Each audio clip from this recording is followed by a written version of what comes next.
800 বছর স্পেন জমিনকে শাসন করলো মুসলমান লাগাতার। ভারতের জমিন আপনারা বলেন হিন্দুদের রাষ্ট্র, কে বলেছে হিন্দুদের রাষ্ট্র? ভারতের জমিন মুসলিম রাষ্ট্র। ভারতের জমিন এমন পবিত্র জমিন, এতটা ভাগ্যবান জমিন। এই জমিনে প্রথম যার কদম পড়েছে এই ভারতের জমিনে তিনি পয়গম্বর আদম। কার কদম পড়ছে? হিন্দুদের জমিন কেন বলেন? আর হিন্দুস্তান, ভারতের নাম কি?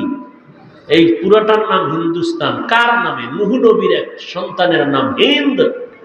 নূহ নবীর সন্তানের নামে হিন্দুস্তানের নাম। খবর নাই জাতি, বলে হিন্দুদের দেশ ভারত।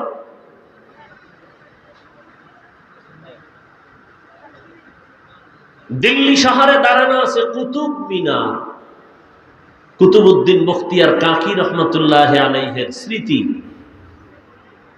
কত বড় আল্লাহর ওলি তিনি।